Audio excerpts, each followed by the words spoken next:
AEW President and CEO Tony Khan comments on the Vince McMahon and WWE allegations and what steps he has in AEW to ensure something like that doesn't happen. Stone Cold Steve Austin has commented on the possibility of having a dream match against CM Punk in the future. We got the ratings for Saturday's edition of AEW Revolution. Will Ospreay be wrestling a match at AEW Revolution now that he's finished up with New Japan Pro Wrestling? An interesting WWE live event announcement in Italy in May. Maybe gives an update as to Drew McIntyre's future with the company. We've also got an update on the Women's Elimination Chamber lineup coming up for the premium live event. Plus, we have the ratings for Friday's edition of SmackDown on Fox.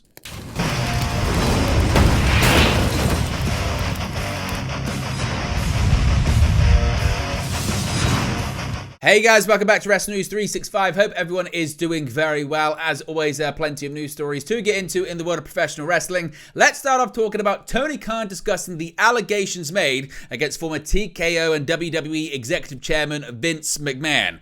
Now, All Elite Wrestling CEO Tony Khan has commented on the recent allegations and lawsuit involving Vince McMahon and WWE. On January 25, a lawsuit was filed hitting Vince McMahon with allegations of sexual trafficking, abuse, and more.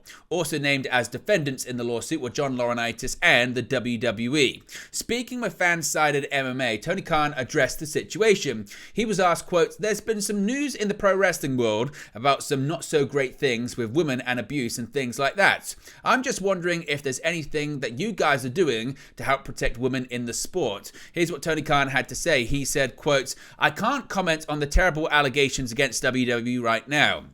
I think that's something people are paying a lot of attention to right now with good reason." He continued by saying, quote, "For us, first and foremost, trying to create a safe locker room environment for everybody, women and men, and we have a really, really good bond. I think we have a great locker room, and I think everybody knows there's a support system there. There's a lot of channels, and, I think everybody feels very good about having a safe place and a safe workspace, and there's people you can talk to."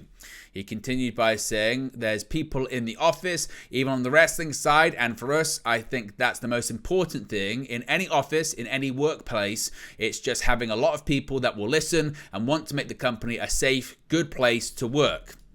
Now, of course, these allegations still are ongoing when it regards to Vince McMahon and WWE as well as John Laurinaitis. But what are your thoughts on Tony Khan's response there? Is it a response that you expect? And what are your thoughts when it comes to, obviously, some recent stories regarding safety in AEW as well? Let me know your thoughts about that in the comments section below. Now, Stone Cold Steve Austin versus CM Punk. This is a match that many people have dreamt about for so long and said it was impossible due to Steve Austin being retired and CM Punk being gone from WWE for a decade. But now, some suggesting it could be possible. Well, Stone Cold Steve Austin himself has addressed a potential dream match with CM Punk following the Best in the World's return to WWE. When Punk made his shock return to the company at Survivor Series last year, it wasn't long till talk began regarding WWE finally putting on the match we always wanted but never got between he and the Texas Rattlesnake. There were even rumors at one point the match could potentially happen at WrestleMania 40 in Philadelphia. Now, while it seems that's not going to be on the cards this year, any chance of seeing, CM Punk compete at the Showcase of the Immortals was dashed when CM Punk suffered a torn triceps in the men's 2024 Royal Rumble match. Despite this, however, the match is not something fans are likely to let go, so it's no surprise that Austin was posed that exact topic in a recent interview with ESPN. Firstly, Austin discussed his future inside a WWE ring in general, having returned after a 19-year absence at WrestleMania 38 in the main event of WrestleMania Night 1 against Kevin Owens. Here's what Austin had to say, quote, "I said I'd never get in a ring again unless all the stars aligned. And for some reason, somehow they all did. And at the age of 57, I headlined the first night of WrestleMania. I never thought I'd do that. If you had told me that when I retired in 2003, I'd have said you're crazy. So I'm not going to sit here and say no to anything because you never say never in this crazy business of sports entertainment." Now, the 6-time WWE champion was also asked if he had an opponent in mind for a potential return match, to which Austin revealed he did, but wouldn't name any names, which led to the topic of CM Punk, someone who Austin considers a great friend, and refused to rule out facing inside a WWE ring in the future. Here's what Austin had to say. He said, quote, "I like Punk, and I think Punk likes me, so as long as he can take a Stone Cold Stunner, I consider him a great friend, a great guy, and a great wrestler who's had a great career. We'll see." He continued on by saying, "I love the sports entertainment business more than anything I've ever done in my life, and you get a dose of it and you want more. And so here I am talking to you a couple of years later about doing it again, and that's how addicting it is to me, just to talk about it. And I get excited and I'll start talking too fast, but it's not going to happen. But it could." So Austin suggesting that maybe, you never know, it could happen. He's saying that it's not going to happen, but it could, as well as a Punk versus Austin match. Another potential bout we could see in Punk's return to WWE is Drew McIntyre, of course, the man that put him on the shelf as well. Nevertheless, do you think it's possible? Could we see Stone Cold Steve Austin versus CM Punk in what would likely be Steve Austin's final match inside a squared circle? Would you want to see that? Let me know your thoughts in the comment section below. Now let's talk about AEW Collision, because some positive news when it comes to the ratings for the Saturday Night Pro Wrestling show. After steadying itself in December and early January, viewership for AEW Collision was back on the roller coaster ride over the past few weeks as the ratings fell going head to head with the Royal Rumble. While Collision would bounce back last week, the numbers were still seen as a bit of a disappointment with no NFL, college football or WWE competition going against it. Fortunately, it was all positives this past weekend.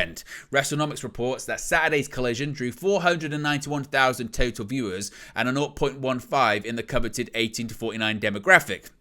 For the second straight week, Collision increased its audience from the week before, rising 22% from 404,000, while the 18 to 49 went up 25% from a 0.12. In total viewership, Collision drew its highest audience since October 21, which drew 518,000, while the 18 to 49 was the highest it had been since December 23rd, which drew a 0.16. Now, as always, here's a look at the quarter-hour ratings, courtesy of WrestleNomics. Be sure to subscribe to their Patreon. Now, as I mentioned, these are quite decent numbers, certainly for AEW. The show was headlined by an AEW International Championship match with Orange Cassidy successfully defending the title against Chaos stablemate Tomohiro Ishii. Cassidy was immediately attacked by the Undisputed Kingdom members, Roderick Strong, Matt Taven, and Mike Bennett, continuing to build to Strong, challenging Cassidy for the International Championship at AEW Revolution. Collision also heavily featured rising AEW star Daniel Garcia, who defeated Shane Taylor in singles action and then confronted Adam Copeland, setting up a match between the two on this week's episode of AEW Dynamite, with the winner challenging Christian Cage for the TNT Championship. The show also featured Brody King defeating Mark Briscoe and the continuation of the CMLL vs Blackpool Combat Club feud, with Jon Moxley and Claudio Castagnoli winning a tag team bout on the show. So those are the ratings for AEW Collision. What do you make of those numbers for AEW this past week? Now, we are on the road to AEW Revolution, and the show seemingly could feature a match pitting Will Ospreay against an AEW star. Now, last year, Will Ospreay revealed that he would be leaving New Japan Pro Wrestling and becoming an official member of the AEW roster. With Ospreay having now wrapped up his obligations to New Japan, he's imminently bound for his new company. And it sounds as though the former IWGP World Heavyweight Champion may be in action sooner rather than later. Dave Meltzer, responding to a listener's question on Wrestling Observer Radio, shared that he'd been told by someone who would know that Ospreay will wrestle at the upcoming Revolution pay-per-view. Now, no possible opponent was mentioned, though Meltzer speculated that Ospreay would appear on the February 21 edition of AEW Dynamite to set up whatever match will be taking place. Though he is yet to become an official member of the roster, Ospreay has wrestled matches in AEW's past as part of the promotion's partnership with New Japan Pro Wrestling. In addition to various tag and trios match, Ospreay has wrestled single bouts in AEW against Chris Jericho, Orange Cassidy, and Dax Harwood. The match against Jericho, of course, took place at last year's AEW All-In pay-per-view in Ospreay's hometown town of London, England, inside Wembley Stadium. AEW Revolution will take place on March 3rd at the Greensboro Coliseum in Greensboro, North Carolina. The event will feature Sting's retirement match as he teams up with Darby Allin to defend the AEW World Tag Team Championships against the Young Bucks. Additionally, the pay-per-view will include a three-way match between Samoa Joe, Hangman Page, and Swerve Strickland for Joe's AEW World Championship. Other matches include Timeless Toni Storm against Deonna Purrazzo for the AEW Women's World Title, and Eddie Kingston versus Bryan Danielson for Kingston's Continental Championship 2. Now, this is quite an interesting story regarding Drew McIntyre and his future with WWE. Now, with Mercedes Moné and Kazuchika Okada seemingly leaving free agency and heading to AEW, the next big wrestler to hit the open market could be Drew McIntyre. The former WWE Champion's contract with WWE is believed to be up following WrestleMania this April. Though WWE has been hopeful to lock him up before that time, a new ad for WWE's European tour suggests that could be the case. Early today, WWE sent out a press release announcing an upcoming show in Bologna, Italy on May 1st, with tickets set to go on sale this Friday. Now, McIntyre was both featured in the advertising and announced as appearing on the show, despite his rumored contractual status. While the advertisement of McIntyre in May could be a sign he has re-signed with, it might not be the first time that the promotion has advertised a wrestler for a show after their deal expired. WWE had previously done so with Dean Ambrose back in 2019, advertising him for their European tour in May, despite having previously announced he would be leaving the promotion in April when his contract expired. WWE would eventually remove him from advertising, and of course Ambrose would depart, leading to his current run in AEW as Jon Moxley. Now, regardless of McIntyre's future this spring, he still has plenty on his plate right now, including a match on Raw next week against Cody Rhodes. McIntyre is also a heavy favourite to win the men's Elimination Chamber match at the Elimination Chamber Premium Live event in Australia on February 24, with, of course, the winner getting a WWE World Heavyweight Championship opportunity at WrestleMania 40. Now, speaking of the Elimination Chamber Premium Live event, we've got the latest details on the women's lineup for the Women's Chamber match. In less than 2 weeks, WWE Elimination Chamber Perth is set to take place, featuring 2 of the titular gimmick matches, as well as a slew of additional action.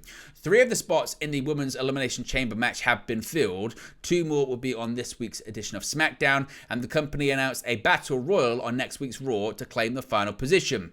According to Dave Meltzer on today's Wrestling Observer Radio, the company has planned on Jade Cargill occupying the final spot in the Women's Elimination Chamber match. However, Meltzer was unclear on whether or not the announced Last Chance Battle Royal indicated that their plans had changed. If so, Meltzer said it could be a sign that WWE has developed cold feet regarding Cargill. So obviously we'll have to wait and see when it comes to that. The winner of the 2024 Women's Elimination Chamber match will go on to challenge Rhea Ripley for the Women's World Championship at WrestleMania 40. So far, the announced participants in the match include Becky Lynch, Liv Morgan, and Bianca Belair. Meltzer's belief that Cargill is planned for the match is supported by another report that emerged previously, claiming that the Women's Elimination Chamber will include Naomi, Tiffany Stratton, in addition to Cargill and the previously announced wrestlers. Cargill made her official debut in last month's Royal Rumble match after first signing with WWE in September. In the interim, WWE Chief Content Officer Paul Triple H Levesque stated that Cargill had been undergoing additional training at the WWE Performance Center to get ready for her debut. In the Women's Royal Rumble match, Cargill was one of the final competitors in the ring, seemingly indicating plenty of confidence on WWE's end. For now, it remains very possible that Cargill wrestles her second WWE match next week on Raw, picking up a victory and advancing to the Australian Premium Live event later on this month. And finally, let's talk about the ratings for Friday's episode of SmackDown on Fox. Of course, it was a big episode. The day after the explosive WrestleMania 40 kickoff press event in Las Vegas, SmackDown aired from the Spectrum Center in Charlotte, North Carolina.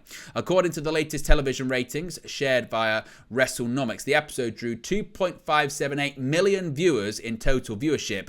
This is the show's highest rating since August 25, 2023. Overall, viewership was also up 4% compared to last week's episode. Meanwhile, in the all-important 18 to 49 demographic, last Friday's broadcast recorded a 0.75 rating. Again, this was the Blue Brand's show's largest audience in the key demographic since August 25 last year, so massive numbers for SmackDown on Fox.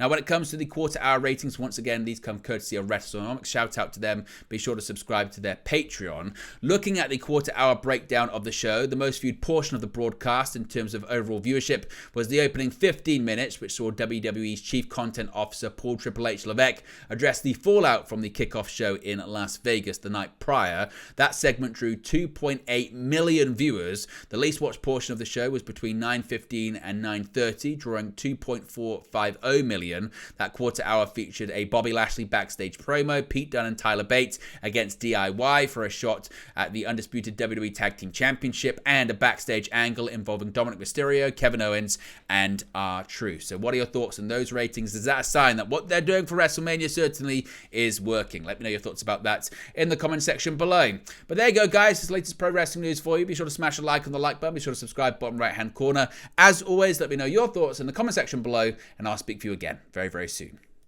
Hey guys, thank you for watching, listening, streaming, or however you come across this video today. Be sure to click on the video on the right there to watch our next video, or click the bottom there to subscribe, or the bottom right hand corner. Thank you very much, and I'll speak to you again very soon.